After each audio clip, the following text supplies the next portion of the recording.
So there's widespread misunderstanding among those who only have a casual relationship with fitness about what can be achieved naturally. Hormone therapy and anabolic steroids have blurred the lines. These things have become so popular they've warped our perception of what is possible without them. When we see individuals with great physiques, we often just assume that they're enhanced. And sometimes people with great natural physiques get caught up in this assumption. And this is because those who make this assumption are not aware of all the things that we can do to become physically optimized individuals. Like, often these are the same people who look at those with great physiques and say, oh, it's just good genetics. Like, first of all, this is rude. But there's also a problem with this assertion and the baseline assumption that if they shared genetics, they too would have a good physique. But we know this is not true. Blaming genetics is indicative of a weak mindset that would prevent you from achieving physical transformations even if you had the same or better genetics.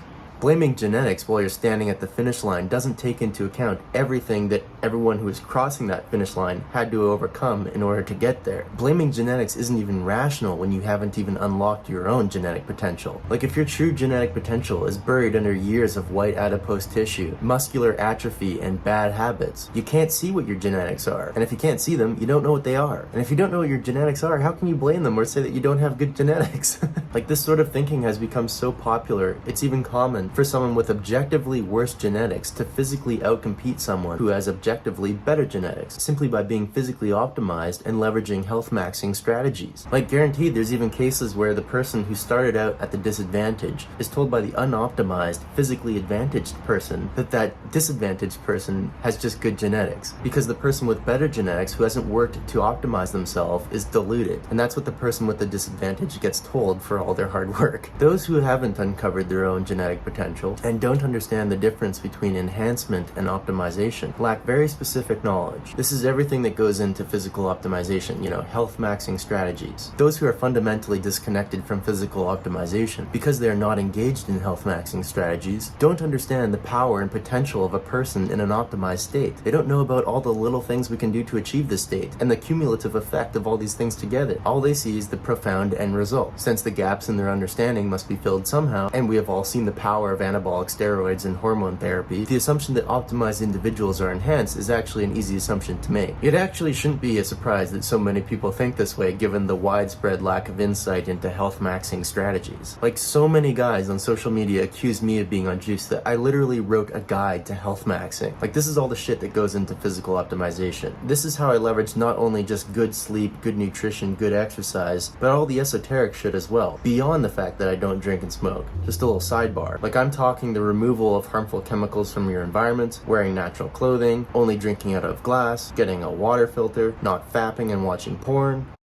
getting lots of sunlight, leveraging your circadian rhythm, like not constricting your balls for fuck's sake. Like, a lot of esoteric shit that you discover as you go down the rabbit hole of physical optimization. Like, shit that we clearly needed a guide for because enough people have this warped understanding of what is possible without anabolic steroids and hormone therapy. So the goal of what I've called the Sober Fitness Guide to Health Maxing is to raise awareness and provide examples for all the little things we can do to become, physically optimized individuals by providing some examples of some of the more premier health maxing strategies. Like, the aforementioned points are just the tip of the iceberg. So this will help those who want to become physically optimized do so, and it will clear up some of the misunderstanding with regard to what can be achieved naturally. We have incredible untapped potential. If you're in this with me, I'm extremely excited for you to begin your journey down the rabbit hole of personal optimization. Like, there's a lot of really simple things we can start doing and things we can stop doing that completely transform us. Like, from here on in, there's no going back. Down the rabbit hole we go. You will become extremely vital. Your performance in the gym will improve. Your performance at work will improve. Your sex life will improve. Your relationships will improve. Check out the link to the Health Maxing Guide. I'm going to put it in the description. It's pretty damn extensive. But if you found any of your own strategies that I'm maybe missing, I love having these conversations, and let's share. Let's spread the good news. No more untapped potential. I've also got the vitality checklist on my Gumroad. It's just $3. That's basically the abridged health maxing guide. It's like the 10 most important things you can do to leverage your natural T as a guide. So I really appreciate you watching this video. I'm interested in connecting with whoever wants to continue these conversations. I urge you to like and subscribe. Unfortunately, personal optimization isn't at the top of the algorithm, but let's change that and get more people talking about this shit. Love you guys. Like and subscribe.